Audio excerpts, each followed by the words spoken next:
And still breaking right now, 3 people in custody after a wild chase in Baldwin County. Let's go right to our Baldwin County reporter, Hal Sherrick. And Hal, you're going to tell us about 3 officers that were hurt during this chase. Yeah, that's right. I want to say right off the bat that they are doing okay. They were taken to the hospital, minor injuries overall. Chief Al Tolbert here said that they've been checking up on them throughout the day, and that's fine. This all started this morning about 10:30 at the American Pride gas station on Haddon Avenue. That's when the store owners called police saying they had some suspicious folks staying in their vehicle outside. That's when police responded. This all started when they did not want to be questioned and took off with one of the officers hanging on to the car. Now, I'll show you a map of where this ended up going. This chase ended up going up Hand Avenue to 59, up all the way to Stockton on Highway 59. Police say that speeds reached excess of 100 miles an hour.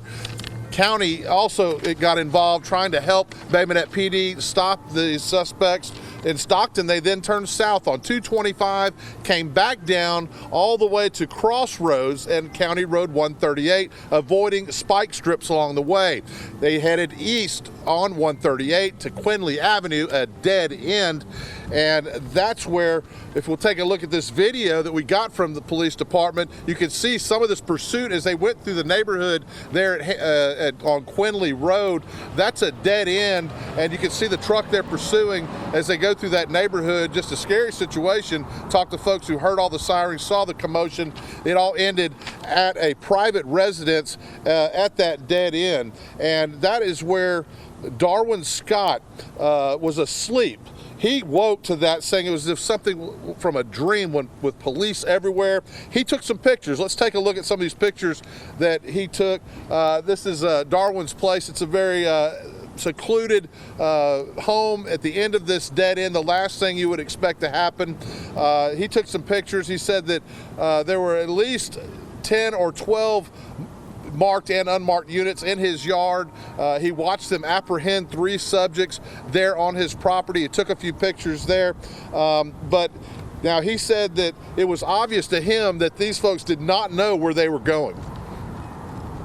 They didn't know where they were going. It's very obvious. It's a dead-end road. You get all those vehicles behind you, there's nowhere to go. Yeah. But I can say this, the officers did a heck of a job.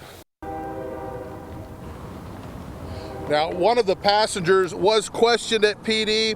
This video you see here of him being taken from the police department on his way to jail. Chief Al Tolbert says they're still trying to determine what they were doing in the area, but said they had many reasons not to get caught. These were, I would consider, 3 bad guys, and they didn't want to have anything to do with law enforcement today. They didn't want to be caught with the stolen guns. They didn't want to be caught with the drugs, I'm sure. So that was probably their reason for initiating this chase. Again, they dictated what happened here today. We were able to just bring it to a successful end with really no injuries. Minor injuries I would consider, and a little minor damage to a few vehicles. The driver of this vehicle being identified as Mark Allen Snellgrove of Fort Walton Beach, Florida. Police say he has an extensive violent criminal record out of Florida. The 2 passengers involved, Terry L. Bofanchik, from Laurel Hill, Florida, and Roger Anthony Manning of Baker, Florida, the 2 passengers. Now, the driver and one of those passengers still in the hospital. Charges are numerous, and they are receiving stolen property. They found 3 firearms, 2 of them confirmed stolen. Meth, they found so receiving stolen property, resisting arrest, assaulting a police officer, eluding. They threw out tools, they threw out drugs, they even threw a gun out going up Hand Avenue and Highway 59. Just something, as Chief Tolbert described, as scenes out of the Dukes of Hazzard or something. All 3 officers that were hurt, we're glad to say, are doing okay.